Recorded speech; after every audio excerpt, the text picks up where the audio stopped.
Shri Venkateswara gold తాకట్టులో ఉన్న మీ బంగారాన్ని విడిపించి కొనబడును.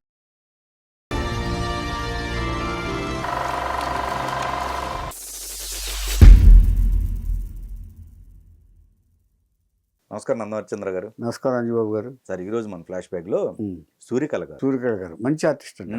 వచ్చినప్పుడు బాగానే ఉంటారండి వీళ్ళు. ఎందుకో సినిమాలు రాకపోయేటప్పుడు నిరాశతో ఇంట్లో కూర్చుని కొంచెం శరీరం మీద శ్రద్ధ వహించరు వీళ్ళు. అప్పుడు బాడీ కొంచెం ఇదైపోతుంది.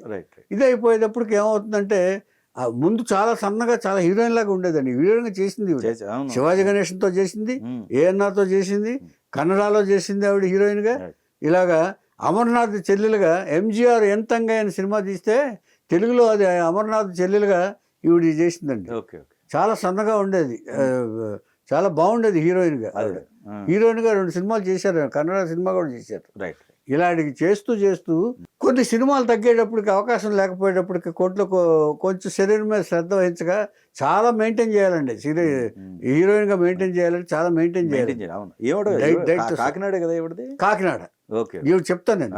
రామిరెడ్డి సుభద్రమ్మ దంపతులకు 1942లో జనవరి 1 తారీఖున పుట్టింది ఈవిడ. జనవరి 1 చూడండి మరి. అంచేత ఈ 42 ఆర్టిస్టు. ఆ తర్వాత వీళ్ళు ఎంతైనా వీళ్ళు సినిమా కాకినాడ కళానిలయం కదా, అందరు సినిమా రంగానికి టచ్ అయిన వాళ్ళు కాకినాడలో ఈ మధ్యకాలంలో ఎవరు లేరు. ఆ మధ్యకాలంలో ఈ రేలంగ్ గారి దగ్గర నుంచి అందరూ అక్కడి నుంచి వచ్చిన వాళ్ళే. నటన మీద ఇంట్రెస్ట్ మద్రాసు వచ్చేసారు. అప్పుడు కాకినాడలో అందరూ అప్పుడు ఒకళ్ళు వెళ్తే వెనకాల మనం కూడా హీరోయిన్ అవ్వచ్చు కదా అనే ఆశ అప్పట్లో ఉండేది అందరికీ. అలాంటి వాళ్ళు సూర్యకళ గారు కూడా ఒకళ్ళు. ఆవిడ తల్లిదండ్రులు ఒప్పించి యుక్త వయసు వచ్చిన తర్వాతే, 42 పుడితే దాదాపు 50లో ఆవిడకి మెడ్రాస్ వచ్చేసారు. మెడ్రాస్ వచ్చిన తర్వాత 53లో అవకాశం వచ్చింది, ఫస్ట్ అవకాశం. 53 అంటే 11 సంవత్సరాలకు వచ్చేసింది. 11-12 సంవత్సరాలకు వచ్చింది అంతే. ఆ ప్రాంతంలోకి వచ్చి 42 అంటే 42 జనవరే కదండి. అంతేగా, 42 సంవత్సరం కూడా యాడ్ చేయాలి. 13వ సంవత్సరానికి చెల్లెలి క్యారెక్టర్ వేసింది. హీరోయిన్ కాదు, చెల్లెలి క్యారెక్టర్. ఆ తర్వాత క్యారెక్టర్ వేసింది. అంటే వెంటనే సినిమాలు రావుగా, ఒక 2 సంవత్సరాలు ఉంటాయి కదా. ఆ తర్వాత సోన సుందర్లో గురుపుత్రికలో నాగేశ్వరరావుని కవ్వించే పాట కూడా ఒక పెట్టారు వాళ్ళు. ఏమంటే తర్వాత వినాయక చవితి, ఉషాపరిణయం, భక్త మార్కండేయ, ఇలాంటి పౌరాణిక చిత్రాలు అన్నింటిలోనూ కూడా అప్పట్లో బాగా ఫిట్ అయ్యారు ఈవిడ. అంతకుముందు చాలా ఇది. తర్వాత శివాజీ గణేశన్తో అందనాడులో ఒక జాకెట్ మిన్నల్ పోచేదో సంథింగ్ ఒక సాంగ్ ఒకటి ఉంది, అందులో కూడా చేసింది శివాజీ గణేశన్తో. ఏమండి ఆర్ నాగేంద్రరావు అని పెద్ద డైరెక్టర్, ఆయన నటుడు డైరెక్టర్ కూడా. ఆయన సినిమాలో కూడా హీరోయిన్గా చేసింది ఈవిడ. ఇలాగా హీరోయిన్గా చేస్తూ ఇచ్చేస్తూ చాలా సినిమాలు అప్పుడు చేస్తున్నాం. కానీ ఆ తర్వాత వీళ్ళు ఎందుకు వెనక పడతారంటారంటే పాత వాళ్ళు, అప్పుడు కొత్త తరం వచ్చేస్తూ ఉంటుంది, కొత్త అమ్మాయిలు వచ్చేస్తూ ఉంటారు ఇండస్ట్రీకి. మీరు అర్థమైందా? ఇప్పుడు ఆ కాలంలో సావిత్రి గారు వచ్చారు, ఆ కాలంలోనే జమున గారు వచ్చారు. మరి వీళ్ళు ఎక్కడ గుర్తుంటారు ఇక ఈ పరిస్థితుల్లో? అంటే ఎందుకు వెనకపడతారని ఒక విశ్లేషణ చేసుకుంటే మనకి కొత్త తరం వచ్చి పాత తరాన్ని వెనక్కి నెట్టేస్తూ ఉంటుంది. వాడు గుర్తుకు రాదు. ఎప్పుడైనా సరే వాడు కొంచెం అందంగా ఉంటారు, వాళ్ళు వీళ్ళకంటే అట్రాక్టివ్గా ఉంటారు. అందుకని వీళ్ళ వైపు వెళ్తారు నిర్మాతలు కానీ, దర్శకులు కానీ, హీరోలు కానీ. ఇది జగమెరిగిన సత్యం. ఇది ఎప్పుడైనా పాత తరం మనం చెప్పుకోవాల్సి వస్తే వెళ్ళిపోతుంటారు. ఏదో కొత్త నీరు వచ్చి పాత నీరుని తరిమేస్తుంది, ఎప్పుడు ఉండేదే కదండి. అలాగా సూర్యకళ గారు వెనకపడ్డారు. ఆ తర్వాత ఆ వెనకపడటంలో ఖాళీగా ఉండేటప్పుడు శరీరం పెరిగిపోయింది. శరీరంగా పెరిగిపోయేటప్పటికి ఆవిడ వరుసగా నిర్మాతలు గుర్తుపెట్టుకోవడం మానేశారు. అప్పుడు మ్యారేజ్ అయిపోయింది. మ్యారేజ్ సెలవుదా అయిపోయింది. ఒక పద్మజ అనే అమ్మాయి పుట్టింది. ఆవిడ పద్మజ అమ్మాయి ఒక అమ్మాయి ఉంది. ఏమండి ఇలా ఉంటుండగా ఇక లేటెస్ట్ సినిమాలో ఆవిడ పర్సనాలిటీని ఉపయోగించుకుని రేలంగనేశ్వరరావు సినిమా తీసారు. ఆవిడ పర్సనాలిటీ ఎదురింటి మొగుడు పక్కన పెళ్ళాం చూస్తే అందులో బావా అని పేరు పెట్టుకున్నాడు. ఎవరో బాబు వరప్రసాద్ అని ఏదో బాగుంటే షార్ట్ కట్ పేనాసవుడు అతను పేరు పిలిపించుకోడు, బావా అని పెట్టుకున్నాడు. ఈవిడ బాలాకుమారి బాకు అని పెట్టుకుంది. నన్ను పెళ్లి చేసుకోవా బావా బావా బావా అంటాడు. నువ్వు బావా అనుబాకు, నాకు చిరాకు వేసేస్తుంది అంటాడు రాజేంద్ర ప్రసాద్. కాదు, ఈ బాలాకుమారి నీకోసమే నీకు బాకులాగా ఉంటాను నీ గుండెల మీద అంటూ ఏదో చేస్తూ ఆ కామెడీ సీన్స్ లో చేశాను సూర్యకళ గారిని. ఇంతకంటే మంచిది ఏంటంటే నాగభూషణం లవర్గా చేసింది మంచి మనసులో. నాగభూషణం లవర్గా చేస్తే బ్లాక్మెయిల్ చేస్తే నాగభూషణాన్ని ఈ సూర్యకళని చంపేస్తాడు నాగభూషణం గారు. ప్రజలందరికీ గుర్తుండే సినిమా ఇది.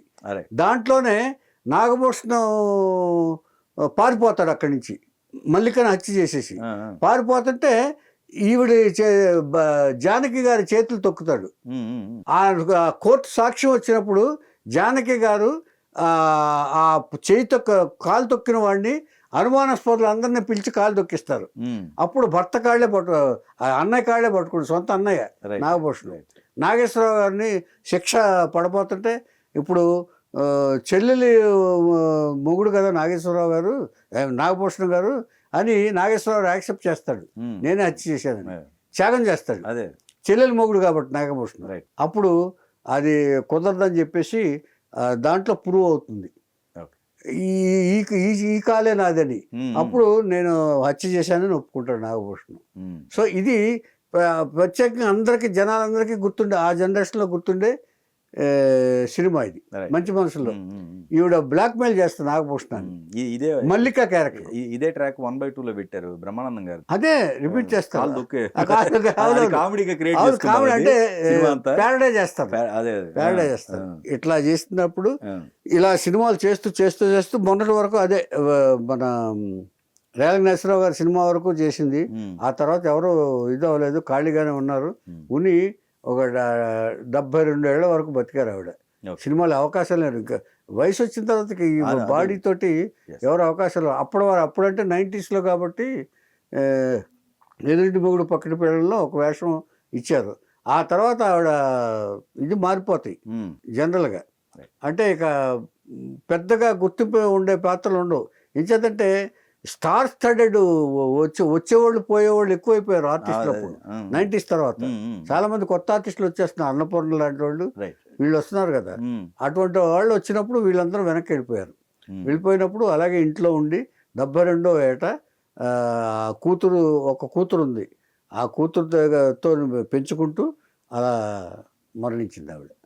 2014 వరకు ఉండి 72వ ఏట మరణించింది ఆవిడ. కూతురు సెటిల్ అయింది. అంటే ఒక పద్ధతిగానే సెటిల్ అయ్యారు ఆవిడ. అంటే వాళ్ళెవరు వాళ్ళు దూరంగానే పెంచారు వీళ్ళు. అంటే తల్లి ఇంట్లోనే ఉంది కాబట్టి ఇంకా బయటకు వెళ్ళినవలే. లేకపోతే బయట సినిమాలకి తిరగనిస్తే ఏమయ్యేదో మరి అంచేత వెళ్ళినవలే ఆవిడ. సో భర్త నుంచి సపోర్ట్ లేదు. భర్త చనిపోయాడండి, మధ్యలో చనిపోయాడు. చనిపోయిన తర్వాత ఈవిడ ఒంటరిది అయిపోయింది. ఉండేవాడేమో మరి తమిళ అతను పెళ్లి చేసుకుంది, సెల్వరాజు అని అతను. అయితే సెల్వరాజు బంధువులు రారుగా ఇటు. వీళ్ళు ఇప్పుడు వచ్చి చిక్కేంటంటే మన తెలుగు వాళ్ళని చెప్పుకోనుకోండి, అత్తమామలు ఉంటారు, లేకపోతే బావమరుదులు ఉంటారు, లేకపోతే మరుదులు ఉంటారు. వాళ్ళు ఎవరన్నా ఒక ఆసరా ఇస్తారు. ఇప్పుడు సెల్వరాజుకి వాళ్ళ బంధువులు ఉంటారు, అంతేగాని ఈవిడ టెంపరీ వైఫ్ లాంటిది వాళ్ళకి. టెంపరీగా పెళ్లి చేసుకుంటారు. ఇప్పుడు ఏదో ఇన్ఫాచ్యుయేషన్లో జరిగిన పెళ్ళిళ్ళు ఇవన్నీ అదర్ లాంగ్వేజెస్ పెళ్లి చేసుకుంటే వాళ్ళ హాబీ లాగానే. అంచేత బంధుత్వాలు ఉండవు. ఇప్పుడు పెళ్ళి అంటే ఏంటంటే ప్రేమ అంటే ఇద్దరు పెళ్లి చేసుకుంటారు సూత్రం ఉంది కదా మీకు. పెళ్ళి అంటే 2 ఫ్యామిలీస్ కలవాలి. 2 ఫ్యామిలీస్ కలవాలంటే తమిళ ఫ్యామిలీ తెలుగు ఫ్యామిలీ కలవు. ఎవరి బంధువులు వాళ్ళు చూసుకుంటూ ఉంటారు. అందుకని ఎప్పుడు మన లాంగ్వేజ్ వాళ్ళని, మనకి అనుకూలమైన వాళ్ళని, మన బంధువర్గం కాకపోయినా మన తెలుగు వాళ్ళని, మన భాష వాళ్ళని పెళ్లి చేసుకుంటే ఎప్పుడైనా సరే వాళ్ళ బంధువులు మన బంధువులు అవుతారు. ఎప్పుడైనా సరే రిలేషన్షిప్స్ అలా ఉండాలి ఎప్పుడు. సో ఈవిడికి కూడా ఆర్థిక కష్టాలు వెంటాడాయి. అంటే ఉన్న దాంట్లోనే అడ్జస్ట్ చేసుకుని తిన్నారు తప్ప మరీ అంత అడుక్కునేంత ఇది కాదు. ఏదో ఉన్న దాంట్లో అడ్జస్ట్ అయి తిన్నారు. ఒకవేళ మరి ఆ సెల్వరాజు ఏమన్నా ఆస్తి ఇచ్చాడో మరి అది తెలియదు, కానీ అన్ని బాధలు పడలా. కల్పనా రాయ్ గారి లాగా బాధలు పడలా. అది సూర్యకళ గారు.